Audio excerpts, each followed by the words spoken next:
Donc j'ai passé le vernis de protection Tamiya, le vernis brillant. Voilà, je l'ai séché pendant une nuit et maintenant donc on va pouvoir attaquer la patine. Alors je vais vous faire voir, j'ai déjà commencé en fait à faire un demi-fuselage, à patiner un demi-fuselage. Alors je vais vous faire voir ce que ça donne. Donc on va regarder donc le fuselage du bas, le fuselage du haut. Voilà. Donc là on voit, vous voyez, donc il y a le fuselage, la partie basse ici a été patinée et celle-ci ne l'a pas été.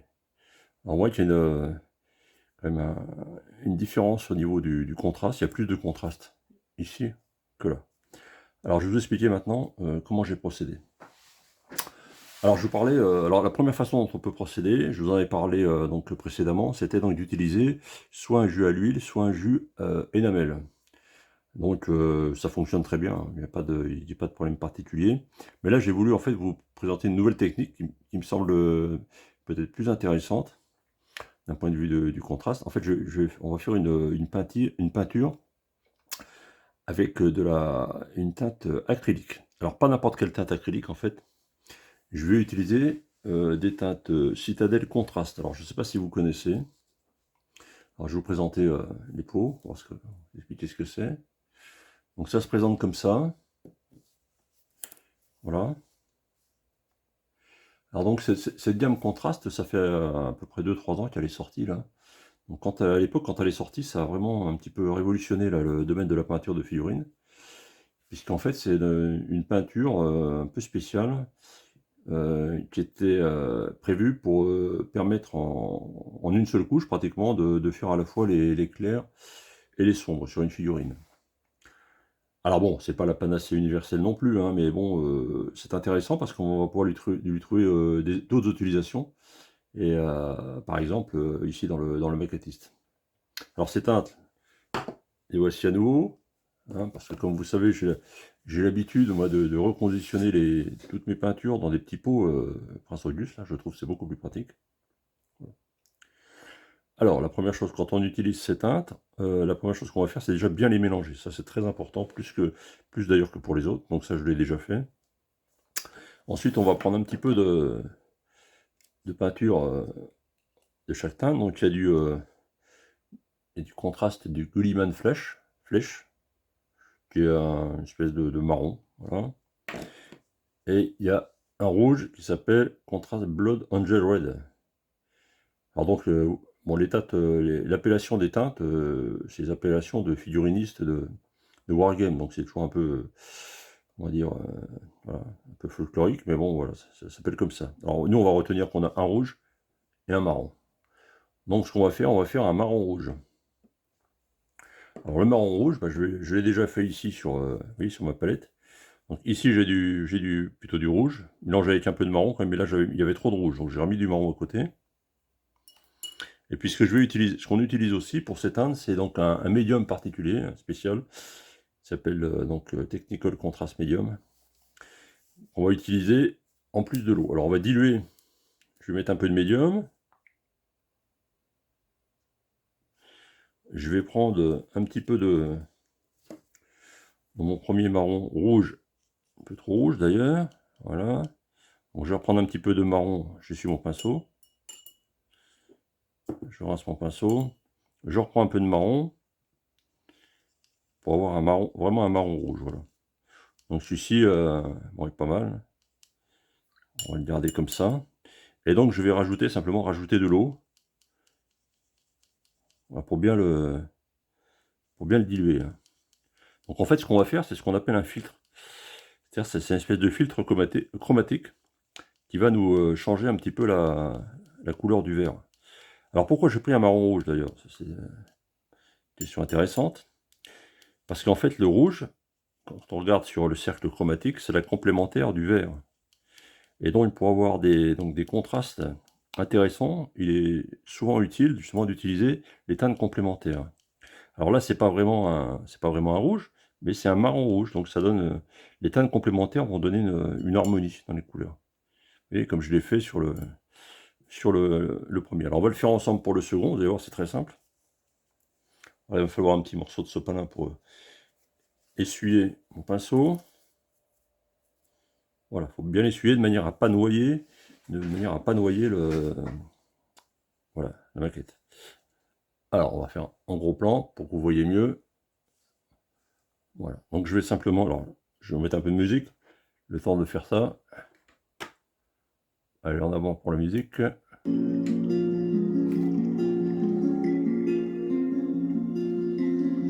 Bon, je prends cette teinte qui est très liquide, vous voyez. Là, si je la mets sur la palette ici, on voit qu'elle est très liquide. Donc je décharge, hein, j'en prends juste un petit peu, je décharge un peu, et après je vais mettre dans les, voilà, dans les creux.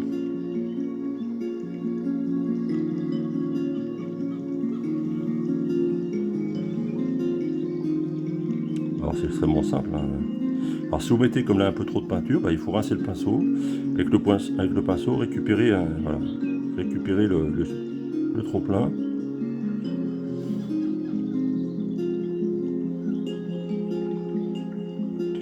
Donc cette peinture Constrat est vraiment très intéressante parce qu'elle a comme propriété particulière de vraiment bien aller dans tous les creux, beaucoup plus que les autres peintures acryliques, donc c'est vraiment très intéressant. Et elle est un peu plus longue à sécher, donc c'est intéressant pour nous aussi, ça nous permet éventuellement de rectifier. Vous voyez, voilà, là c'est dans les structures, hein, donc j'en mets un petit peu, là j'exagère, mais bon, voilà, j'en mets à l'intérieur des structures. Voilà. Alors sans trop me soucier, même si j'en mets un peu sur le noir, c'est pas sur les cadrans, c'est pas bien grave.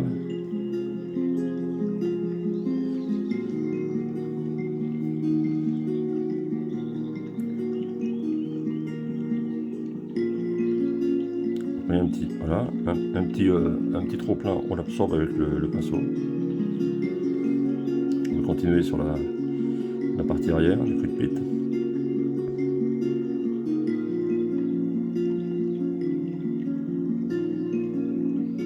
Toujours pareil, là voilà, on absorbe le trop plein.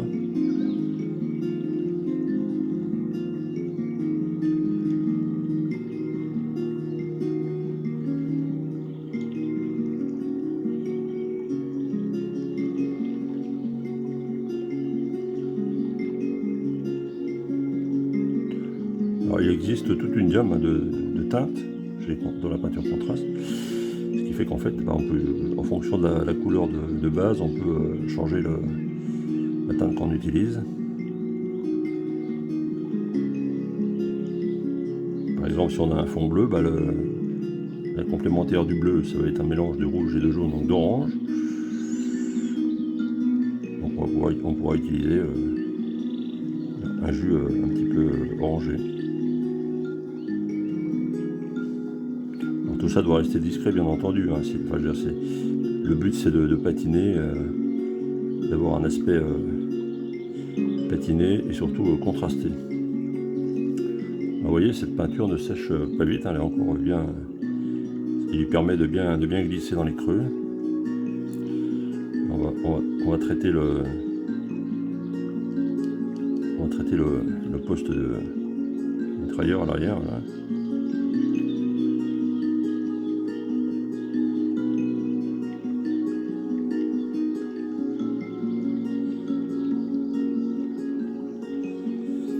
Voilà, donc là après on va laisser sécher. Je vais traiter un petit peu le dessus aussi, ne pas oublier la partie supérieure.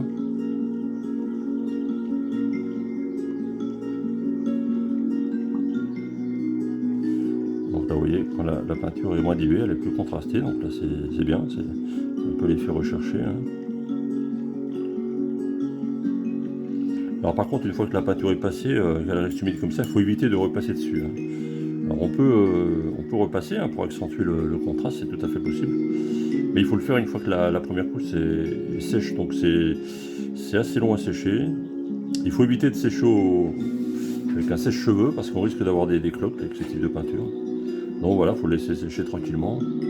Et ensuite, donc on obtient un contraste qu'on voit sur on voit les deux demi-fuselages. Je vais les recentrer pour vous voyez les deux.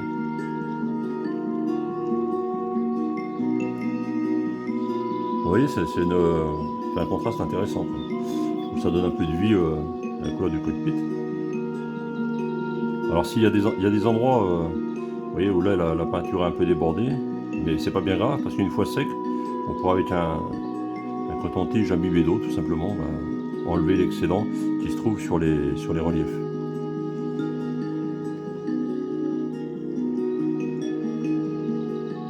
Alors j'ai pas traité ici, mais bon, si on veut, on pourrait le faire aussi, il n'y a pas de problème.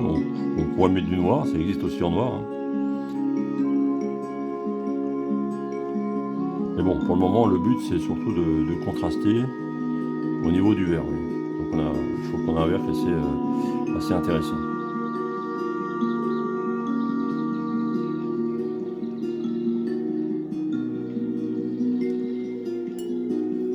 Oui, voilà, je vais laisser sécher ça de côté. Il me restera encore toute la partie du cockpit à faire, tout le reste. Bon, alors le principe reste absolument le même, donc ça je vais le faire à part. C'est pas toujours facile de filmer en même temps de travailler. C'est exactement la même chose, donc je vais terminer cette phase de peinture. Et une fois que j'aurai terminé cette phase de peinture, donc on verra quelles sont les phases suivantes pour la suite de la peinture. Mais là on est presque au bout, hein. Une fois qu'on aura fini la peinture, il nous restera à faire un petit vernis de finition. Alors satin ou beige, je sais pas encore, on verra.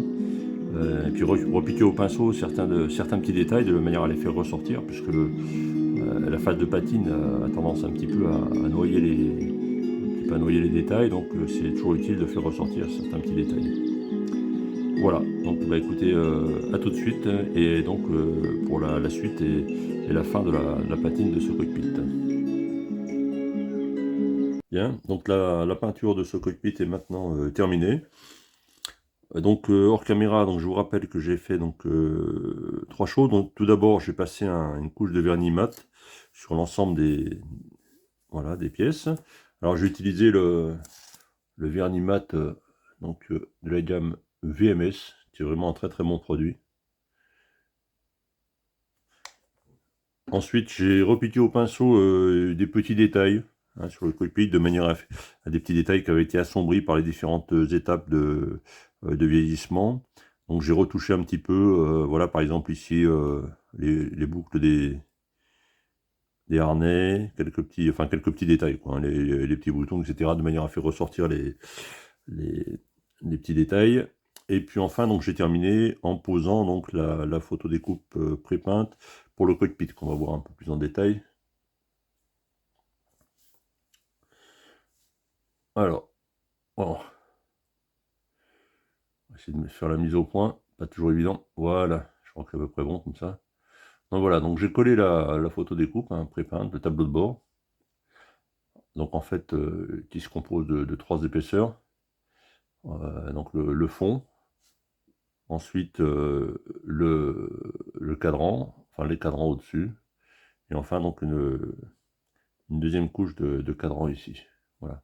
Alors pour coller ce genre de pièces pré-peintes, donc j'ai collé avec de la colle particulière, ça s'appelle du vernicole, donc je vais faire voir ce que c'est. Alors le vernicole, on trouve ça dans les magasins genre Cultura, vous voyez. Ça s'appelle vernicole brillant. Voilà. Donc ça ressemble à de la colle blanche, mais je pense à un mélange de colle blanche et puis de vernis acrylique, qui est très très très très solide une fois qu'il est sec. Donc je sais que j'aime bien utiliser ce produit pour fixer la photo découpe. Hein. Donc comme le produit est très long à sécher, donc on a largement le temps de bien positionner la photo découpe. Voilà. Alors que si on utilise directement de la colle cyano, c'est un peu délicat parce que avec la cyano, ça prend vite, on n'a pas trop le temps d'adapter la pièce en photo découpe sur la position. Alors une fois que le vernis colle est sec, que le tableau de bord est terminé. Donc ce que je fais, alors quand même par précaution, bon, je pense qu'on pourrait peut-être s'en passer, mais bon, par précaution, je vais faire voir ça. Donc je mets, alors voilà, c'est vraiment, je mets un petit peu ici, vous voyez, juste une petite goutte de colle cyano. Il va s'infiltrer sur le côté là, juste pour fixer, être sûr que le tableau de bord ne bougera pas. Donc voilà, donc tout est terminé. Donc je pense que le résultat est assez sympathique.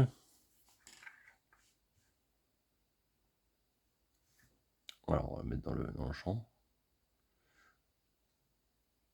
Voilà, l'autre côté du fuselage. Et enfin, mais bon, tout ça on l'avait déjà vu hein, avant la dernière étape. Voilà, donc la partie interne du cockpit. Alors on va regarder ce que ça donne si on fixe sur mon tableau un des côtés du cockpit.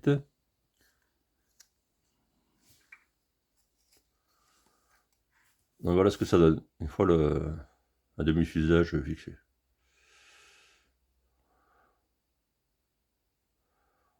Donc le rendu est plutôt pas mal.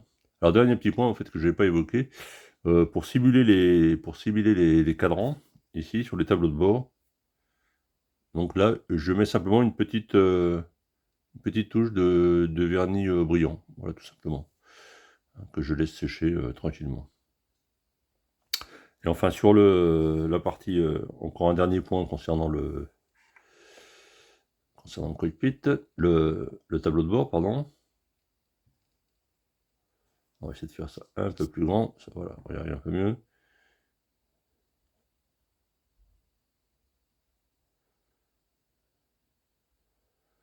Donc ce que je fais aussi au final, je repasse un petit filtre de gris très foncé sur le cockpit.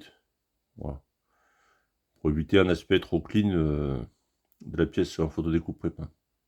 Bon, ça c'est un petit détail hein, dont on peut se passer, mais bon, voilà. Quand on fait un cockpit, il faut toujours avoir le souci du détail. Hein. C'est vraiment une partie de l'avion qui est très, très finement détaillée et qui est très importante. Donc voilà. Alors maintenant, donc, comme je vous ai expliqué, donc, la phase de peinture du cockpit est terminée. Donc je vais pouvoir refermer ce cockpit.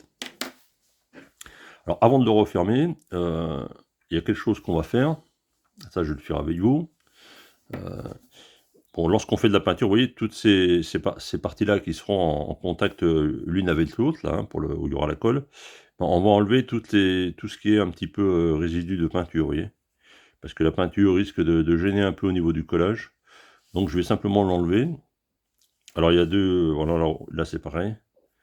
Alors, en fait, il y a plusieurs solutions pour l'enlever. La première solution, c'est de gratter avec un cutter. Bon, ça c'est une solution, ouais, pourquoi pas. Que je faisais d'ailleurs autrefois, je faisais systématiquement jusqu'au jour où j'ai trouvé une autre solution plus simple, qui était simplement de prendre un peu de diluant. Donc j'utilise du diluant, vous voyez, du diluant de la marque AK, que j'ai reconditionné dans une petite bouteille là. Et puis donc un coton-tige, et avec ça, donc on va enlever la peinture. Alors on va faire ça ensemble. Donc on prend un petit récipient, une, deux, trois gouttes de diluant AK, ça va pas pénérer beaucoup. Un coton-tige, voilà. On serre un petit peu, voilà. Et simplement, bah, vous voyez, en passant tranquillement le coton-tige sur la surface au contact du collage. Et ben voilà, on va enlever simplement Je trouve que c'est une très bonne méthode parce que ça n'esquinte absolument pas le plastique.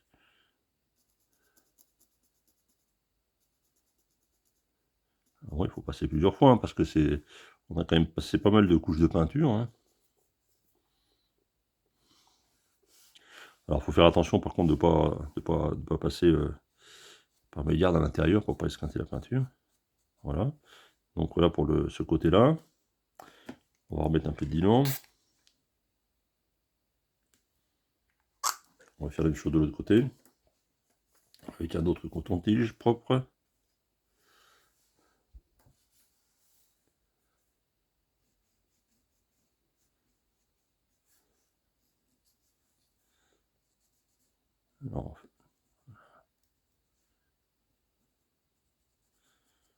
Alors si le coton-tige est un peu trop gros, comme ici, ben, on peut prendre des petits pinceaux, je ne sais pas si vous connaissez, des petits pinceaux avec une espèce de mouche de mohair au bout là. Et donc ça c'est beaucoup plus précis que le coton-tige. Donc on peut aller dans les endroits un peu plus délicats. Après, bah, pour ces parties-là, je reprends mon coton-tige. Hein.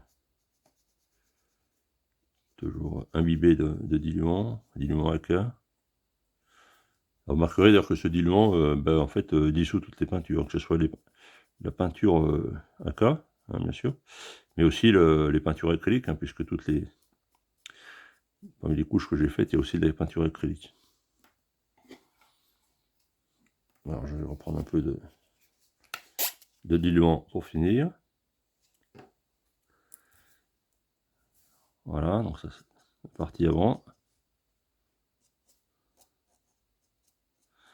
Donc toutes les parties au contact.